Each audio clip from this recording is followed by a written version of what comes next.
The chaos at Ibrox is reaching boiling point, and it's all unraveling faster than anyone imagined. Fabrizio Romano shares what he's heard from Rangers on Martin's Ibrox future, and now the name Sean Dyche is being whispered through the halls of GFIT 1. But that's not all. Steven Gerrard returned to Rangers now on the cards. Saudi exit deal needs to be negotiated.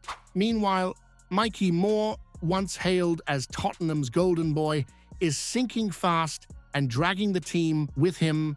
4 bombshells, 1 club in crisis, and decisions that could change everything. Right, mate. If you thought that Genk disaster would fade away quietly, think again. Things are boiling over behind the scenes at Ibrox, and now even Fabrizio Romano, the transfer guy himself, is sticking his nose into the future of our manager, Russell Martin. According to him, Martin's position is under serious review. The 49ers, that ever-invisible board, are apparently weighing up whether his time at Ibrox has run its course. And let's be honest, after what we all witnessed in midweek, there's no real defense left. 1-0 loss to Genk at Ibrox in a European night, and guess who scored? A former Celtic striker. The lad ran through like he was chasing the last fish supper in the chippy queue and buried it calmly while our defense stood like statues. No fight, no organization, no Ibrox roar. Even Ally McCoist said it. The place was flat as a pancake. No noise, no bite, not on the pitch and not in the stands. And when Ali says that, you better believe it's serious. Now, Martin's come out asking for perspective, saying it was difficult after Diamande's red card. And sure, going down to 10 men in Europe changes the game, but how many times are we going to hear excuses? How many times have we been poor, even with 11 on the park? Here's the brutal truth. 4 wins in 14 games. 4. Despite spending more than any other club in the league, Kevin Thelwell brought in 13 new players over the summer. We splashed the cash, and what are we getting back? A team that's sitting in 11th. That's right, 11th. And if Aberdeen manage a big win on Saturday, we could be bottom of the league before we even kick off against Livingston. And yet some inside the club are still saying Martin has full backing. Fabrizio Romano says his job is being assessed, but nothing will happen before the Livingston game. Well, if we lose that one, the dam will burst. It won't just be pressure, it'll be chaos. But for now, it's all whispers. What we do know is this: time is ticking, and this season is slipping through our fingers faster than a pint on a Friday night. So let me ask you this. Are you seriously still willing to give Russell Martin more time? Or is keeping him in the dugout now the same as waving goodbye to the entire season and handing the league to Celtic without a fight? And just when you thought the heat couldn't get any stronger on Russell Martin, our own Ally McCoist's gone and lit another wee fire under the Ibrox hot seat. Speaking to TalkSport Bet, McCoist's been name-dropping, and not just anyone. He's dropped the name of his pal, Sean Dyche. That's Sean Dyche, the man who looks like he could wrestle a bear in the morning and still have time to win 3 points in the afternoon. According to Ali, Dyche is itching to get back into management. Now, read between the lines. This isn't just pub chat. McCoist doesn't casually float names like that unless there's smoke behind the curtain. And with the pressure mounting at Ibrox, you have to ask, is this McCoist sending a wee message to the board or to Martin himself? Let's be honest, the situation is dire. Martin's still yet to win a single match in the Premiership, 4 wins from 14 overall.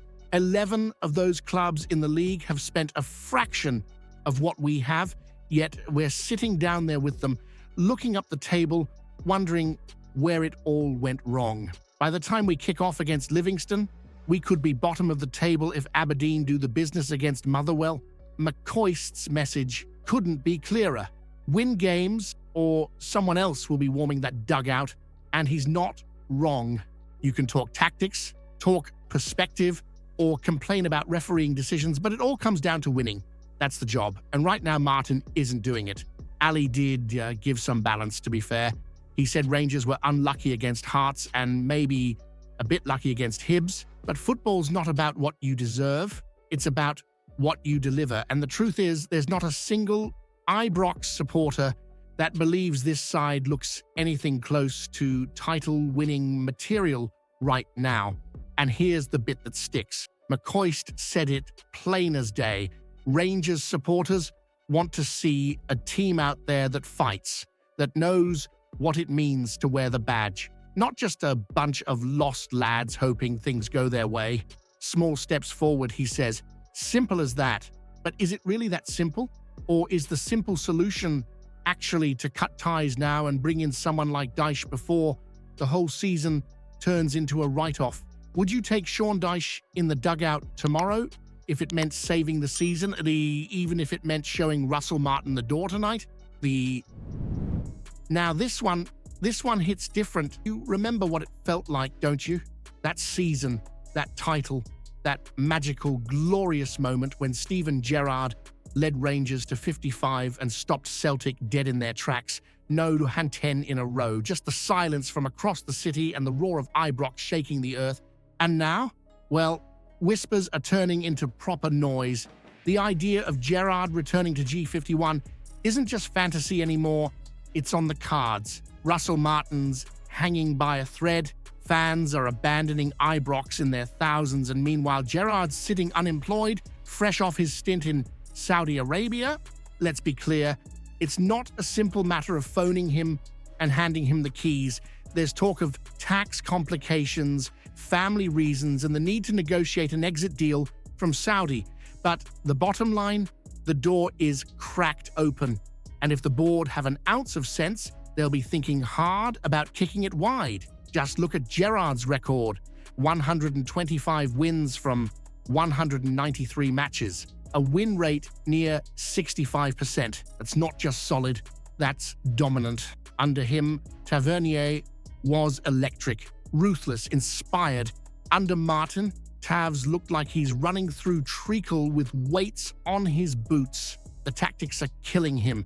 The structure's killing the team, and the truth is, Gerrard would get this squad. Players like Oliver Antman and Mikey Moore, you can see them flourishing under someone who understands Rangers, not just tactically, but emotionally, culturally, spiritually.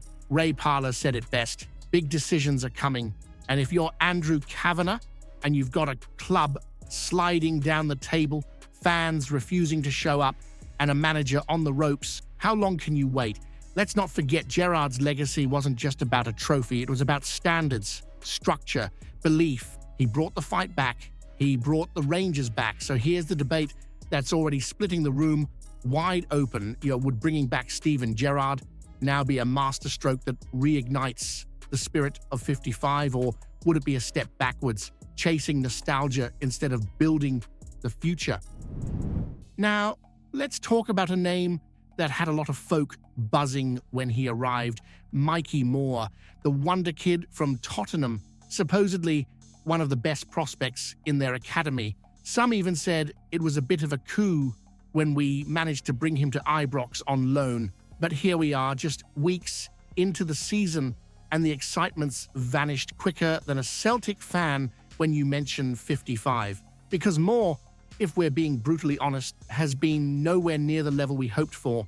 He was meant to come up here, get regular minutes, and show why Spurs gave him a taste of first-team football. Instead, he's been anonymous. In the Genk game, he played 46 minutes, had zero impact, completed just 11 passes, no dribbles, no chances created, no goals, no assists. That's not just a quiet night, that's invisible. And look, it's not all on him. The atmosphere at Ibrox right now is toxic. The club's underperforming, the manager's on the brink, and young players are being asked to deliver in one of the most demanding environments in football. That's not easy for a lad who's barely played senior football. But this isn't the first time we've seen this script. Fabio Silva, a £35 million striker, came to Ibrox on loan and barely laid a glove. Amad Diallo, who's now a starter at Manchester United, also struggled in a Rangers shirt. And now Mikey Moore's at risk of following the exact same path. Arrive with promise, fade under pressure, then flourish more elsewhere once the spotlight's off. Here's the bigger question, though. Why are we persisting with him? We've got our own players sitting on the bench. Oliver Antman's got quality. Findlay Curtis is waiting in the wings. And yet we're using minutes on a loanee who isn't performing and who we know will be gone by the summer, no matter what happens. It's a hard call, but Rangers need to start making decisions based on what helps the club long-term, not what helps some lad get fit for Spurs' pre-season tour in July. So here's where I'll leave it with you. Is it time to drop Mikey Moore and stop developing other clubs' players when we've got our own talent ready to step up? Or does he still deserve patience, even if it means sacrificing momentum and results while he figures himself out in a shirt that demands instant impact? So if you're as passionate, furious, or hopeful as the rest of us, hit that like button to back the channel and drop your thoughts in the comments. I want to hear from you. No holding back. Let's make some noise because this is your club and your voice matters now more than ever.